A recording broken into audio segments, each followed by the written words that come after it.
केंद्र सरकार द्वारा लाए गए कृषि सुधार बिल को लेकर किसान उलझन में पड़ गए हैं और किसानों को विधेयक के फायदे और नुकसान का पता नहीं चल पा रहा है। बिल को लेकर विपक्षी राजनीतिक दल और किसान संगठन विरोध कर रहे हैं। इसलिए सरकार को बिल के फायदे और नुकसान के बारे में किसानों से बात करनी चाहिए ताकि किसानों की उलझन दूर हो सके। सरकार चौथा विधेयक लाकर सभी कृषि और बागवानी के उत्पादों पर MSP निर्धारित करें, जिससे किसानों को फायदा मिल सके। शिमला में प्रदेश फल सब्जी एवं फूल उत्पादक संघ ने सरकार से मांग की है। प्रदेश फल सब्जी एवं फूल उत्पादक संघ के अध्यक्ष हरीश चौहान ने बताया कि बिल में कॉन्ट्रैक्ट फार्मिंग की बात की गई है, जिससे हिमाचल प्रदेश में कोई फायदा नहीं होगा, क्योंकि हिमाचल प्रदेश में जोत बहुत कम है। 2 या 3 बीघा जमीन पर किसान खेती करता है।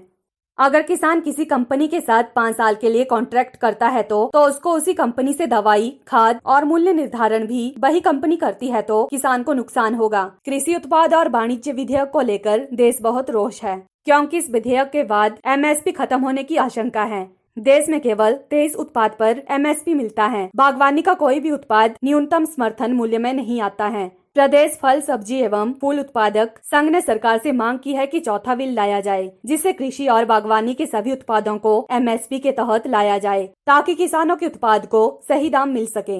हरीश चौहान ने कहा कि एक देश एक मंडी की योजना पर सरकार काम कर रही है। प्रदेश में 65 मंडियां और 55 सब यार्ड हैं, लेकिन प्रदेश में कम से कम 250 मंडियों को बनाने की जरूरत है। लेकिन सरकार ने सभी के लिए बाजार अब खुला कर दिया है, जिससे बाजार में कंपटीशन तो आएगा, लेकिन बड़ी बड़ी कंपनियों को ही इसका फायदा होगा। किसानों को इसका फायदा नहीं होने वाला है।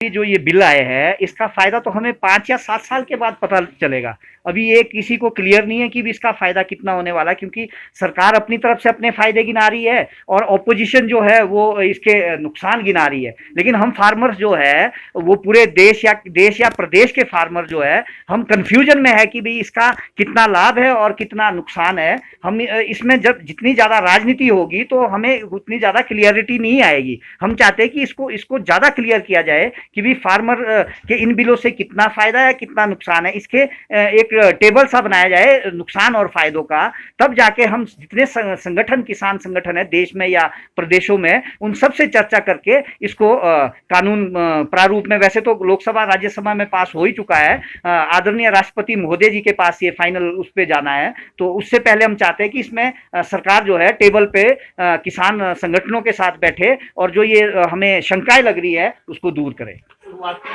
ऐसा है, ये जो नए बिल आए हैं ये दुनिया में जो है पहले ही यूरोप और USA में ये बिल जो है पहले बिल क्या है, ये इस तरह का जो सिस्टम है ये वहाँ पहले ही चल रहा है। अब देखिए USA में वॉलमार्ट जो है दुनिया में सबसे हाईएस्ट वो है जनरेट, उनके पास सबसे ज्यादा उत्पाद है, सबसे ज्यादा सामान है, लेकिन USA के फार्मर क्यों नुकसान में जा रहे हैं या ब्रिटेन के फार्मर क्यों, यूरोप के फार्मर क्यों नुकसान में जा रहे हैं। वही चीज यहाँ उठाकर भारत में ला दी गई है, क्योंकि जो हमारे इकोनॉमिस्ट है वो ये नहीं समझते कि गांव में गांव के किसान की और गांव के लोगों की क्या समस्या है, भारतवर्ष के ग्रामीण लोगों की क्या समस्या है। जब हम किसान लोग जो है भारतवर्ष की इस मुश्किल कोरोना काल में GDP को जो है वो बूस्ट कर सकते हैं, उसको बढ़ा के रख सकते हैं, तो हमारे ऊपर जो ये कानून लाए जा रहे हैं उसमें चर्चा सरकार क्यों नहीं करना चाहती। चर्चा सरकार को करनी चाहिए और अगर ये हमारे लिए फायदेमंद है, अगर हमें अच्छे लगेंगे तो हम इसका पूरी तरह स्वागत करेंगे, देश के पूरे किसान स्वागत करेंगे, ये हमारा मानना है। एक आपने तो कहा है कि भी भारतवर्ष में शांता कुमार जी की रिपोर्ट के हिसाब से केवल 6% लोगों को जो है वो MSP का फायदा मिल रहा है, 94% लोगों को MSP का फायदा नहीं मिल रहा। PLTV के लिए शिमला से पुष्पेंद्र की रिपोर्ट।